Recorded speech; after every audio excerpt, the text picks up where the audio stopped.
Negative thinking is a major problem. If you're trying to be successful or happy, you have no room for negativity. Big thinking gets rid of negativity.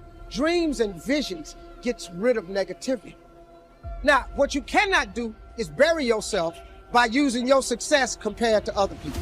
See, success is not how far you got, because somebody always further than you. Success ain't how far you got. Success is how far you got from where you started. Life will push, squeeze, pressure, and attempt to make you bend at the knee.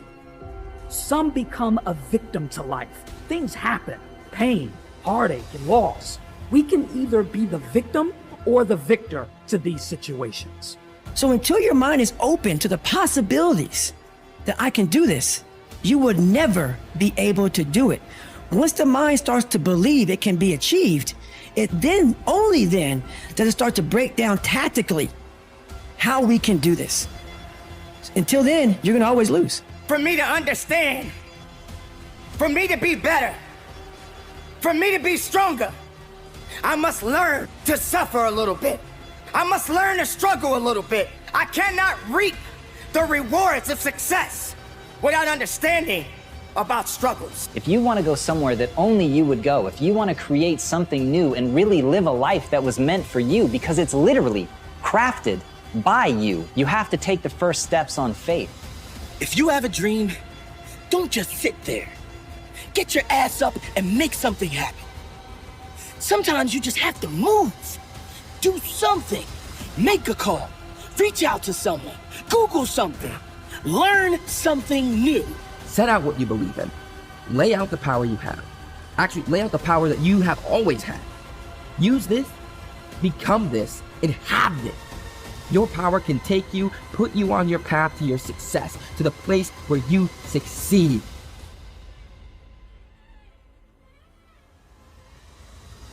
You have, and you always will have this potential to improve, this potential to adapt, and this potential to change. This is what you've been working for. Go on and receive that. Trying to get insight and see life as a puzzle, and your goal in life is to seek the adventures that piece the puzzle together.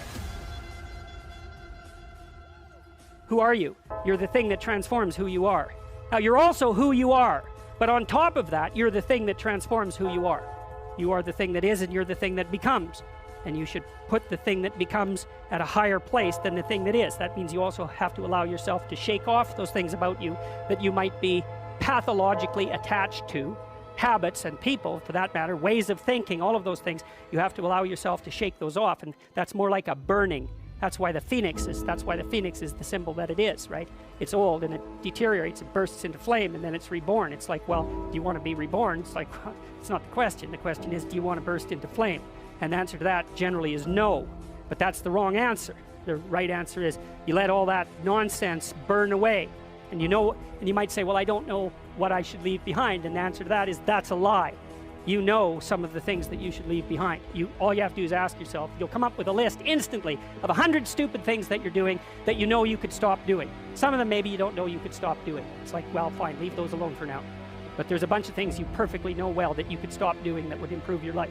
And so do that, see what happens. That's a good idea. What's really interesting is self-value, real self-worth, comes from doing hard things. We keep talking about self-love. We keep talking about loving yourself, believing in yourself. That happens naturally when you go through something difficult. Everyone who's listening right now, I guarantee you, has been through something difficult. Maybe they lost a friend. Maybe they've been through cancer. Maybe they lost their job and had to rebuild. Maybe they completely got destroyed during the pandemic and had to figure everything out with their health. The point is, we've all done hard things, and self-worth and self-value comes from recognizing the hardship you've been through and the growth that you made during that time. Now, if you're someone who's listening and saying, Jay, well, I'm not sure I've been through anything that challenging, well, that's your challenge. Go and figure out what it is that you want to do that's hard. Is it developing a new skill? Is it getting a qualification? Is it starting that business or dream that you've always wanted to do? What's that difficult thing you're going to do on your own, with your friends, with the support of whoever's around you, but not with the crutch or the handicap of a partner?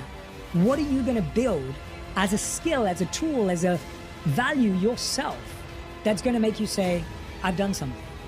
And that's the beginning of it. The beginning is, I've done something and I did that and I can do that. And when you do that, yes, there's going to be, you're going to validate the wrong things. You're going to give yourself praise for the wrong things. You're going to go through ego. You're going to do all of that. But there's still a belief of, I can do hard things. I can do hard things by myself. And I know what value I bring to a relationship. Persistence is self-discipline in action. Your ability to persist in the face of all setbacks and temporary failures is essential to success in life. Napoleon Hill said, persistence is to the character of man as carbon is to steel. The primary reason for success is persistence. And likewise, the primary reason for failure is lack of persistence, quitting too soon.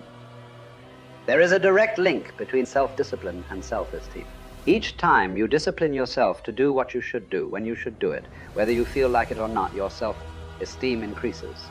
Each time you persist and force yourself to continue on, even when you feel like quitting, your self-esteem goes up. Each act of self-discipline strengthens every other act of self-discipline. Every act of persistence strengthens every other act of persistence. When you discipline yourself to persist over and over, you like and respect yourself more and more. You become stronger and more confident. Eventually, you become unstoppable. Persistence is its own reward. Every time you force yourself to persist on a task, whether it is large or small, you feel happier and better about yourself. When you go the extra mile and do more than you are paid for, or more than is expected, your self-esteem goes up. You feel more powerful and in greater control of your life. In your career, when you go the extra mile, you put yourself on the side of the angels. The primary difference between winners and losers in life is simple. Winners never quit and quitters never win. You can increase your ability to persist by talking to yourself positively. Say these words, I am unstoppable. Before you begin any major undertaking, pre-program yourself by telling yourself, I never give up. Before you can achieve anything worthwhile in life, you have to pass the persistence test. This is usually a snap quiz sprung on you unexpectedly with no warning. You suddenly face a major setback, problem, temporary failure, or even a complete disaster. When this happens, remind yourself that this is the testing time. This is when you demonstrate what you are really made of. This is when you show yourself and others the strength of your character and your true determination to succeed, your ability to respond effectively to setbacks. Your level of response, ability, is the measure of your readiness to succeed. When you experience a major setback or problem, you will feel temporarily stunned. This feeling is very much like a punch in the emotional solar plexus. You will be stopped for a few seconds or a few minutes. During this period, you will often feel discouraged or experience self-pity. You will say, why me? However, it is not how far you fall that counts, but rather how high you bounce. Your aim is to bounce back as quickly as possible. Resilience in the face of unexpected reversals is vital to long-term success. Remember the warrior's creed. I will lay me down to bleed a while and then rise and fight again. Don't be surprised, shocked, or set back when things go wrong. Your best laid plans will often fall apart.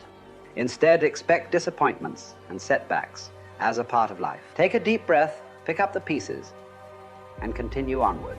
Our minds, our thinking controls our destinies here on Earth to a degree totally unsuspected by the great majority of people. When you think about it a moment, it becomes so obvious, so clear and simple. Well then, if we become what we think about, and if we can control our minds, we can pretty well tell our own future. And that's the point I want to make. That's what I meant when I said earlier that each one of us is the architect of the structure fashioned by our years. This means that if we're confused about what we wish to become or accomplish, our lives, our environment will mirror that confusion. It also means that if we know what it is we seek, that it must be accomplished. Barring an act of God or a catastrophe over which we have no control, we as individuals can call our own shots for the rest of our lives. We can know what it means to go through life from one success to another, to play life according to the rules and reap the rewards. We can know what it means to have peace of mind and live calm, cheerful, successful lives. You are at this moment the sum total of your thoughts to this point, for there is nothing else you can be. And 5 years from now, you can be and have anything you set your entire mind and heart upon.